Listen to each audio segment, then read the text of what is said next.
سەرچاوەی سەرەکی داهاتی عێراق لە ئێستادا فرۆشتنی نەوتە و لە سەدا 95 بودجەکەی پشت بە داهاتی ئەو نەوتە دەبەستێت کە هەناردەی دەرەوەی دەکات و لە بەرامبەر ئەوەدا مانگانە دراوی قورس واتە دۆلار دێتە ناو عێراقەوە.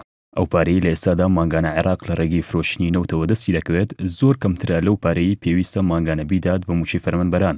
ئەمە شتێکە لە کاریگەریەکانی دابەزینی نرخی نەوت. بۆ نمونە عێراق 7 ملیۆن موچەخۆری هەیە و مانگانە پێویستی بە نزیکەی 4 میلیارد دۆلارە بۆ موچە. بەڵام لە مانگی ڕابردوودا تەنها ملیارێک و 600 میلیۆن دۆلاری لە داهاتی فرۆشتنی نەوت بۆ ماوەتەوە. کاتێکیش ئەمە ڕوو دەدات و داهاتی نەوت کەمتر دەبێت لە بودجەی کە وڵات پێویستیەتی، ئەوە دوو چارەسەری هەیە. یان دەبێت بچێت لە وڵاتانی دەرەوە و بانکەکان قەرز بکات، یان بچێت لە یەدەکی دۆلاری بانکی ناوەندی ڕاکێشێت کە ئێستا ئەو یەدەکەدا بەزیوە بۆ 59 میلیارد دۆلار، کە لە کاتێکدا نرخی نەوت بەرز بوو ئەو یەدەکە نزیکەی 80 میلیارد دۆلار بووە. لەبەرەوەی عێراق وڵاتێکی بەکاربەرە و زۆربەی پێداویستیەکانی ڕۆژانی هاوڵاتیان لە دەروی وڵاتەوە هاوردە دەکرێن، بازرگانەکان ڕۆژانە پێویستیان بە کڕینی دۆلار هەیە. ئەمەش وا دەکات داواکاری لەسەر دۆلار زیاد بێت.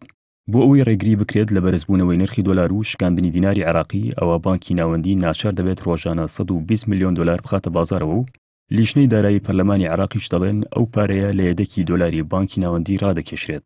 یەکێک لە هۆکارەکانی لاوەزبوونی ئابووری عێراق بێجگە لە هۆکاری دابەزینی نرخی نەوت ئەوەیە کە دراوی قورس واتە دۆلار لە ناو عێراقدا نامێنێتەوە و بەهۆی هاوردەکردنی کەلوپەل و پێداویستیەکانەوە ڕۆژانە زیاتر لەو بڕە دەچێتە دەرەوە کە عێراق بەهۆی فرۆشتی نەوتەوە دەستی دەکەوێت. ئەمەش پێشبینی ئەوە دێنێتە ئاراوە کە لە داهاتوویەکی نزیکدا یەدەکی دۆلاری بانکی ناوەندی کەم ببێتەوە و توانای ڕاگررتنی نرخی دۆلاری نەمێنێت لە بەرامبەر دیناری عێراقی و نرخی دیناری عێراقی بە تەواوەتی بڕوخێت.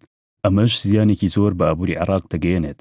ئابووری وڵاتان و توانای پاراستنی دراوەکانیان لە بەرامبەر دۆلاردا دەگەڕێتەوە بۆ قەبارەی یەدەکی دۆلار لە بانکە ناوەندیەکانیاندا و هەر کاتێک قەبارەکەی زۆر بوو واتە ئەو وڵاتە ئابوورێکی بەهێزی هەیە و دوورە لەوەی کە تووشی شکست بێت.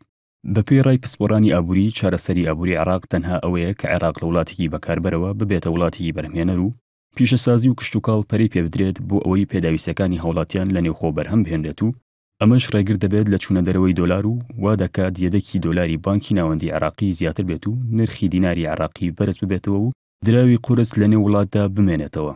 هەروەها پشتبەستن بە کشتوکاڵ و پیشەسازی وا دەکات عێراق دوور بکەوێتەوە لەوەی لە سەدا 95 داهاتەکەی پشت بەنەوت ببەسێت کە دیاریکردنی نرخەکەی لە توانای عێراقدا نییە و بەپێی بازاری جیهانی گۆڕانی بەسەردادێت.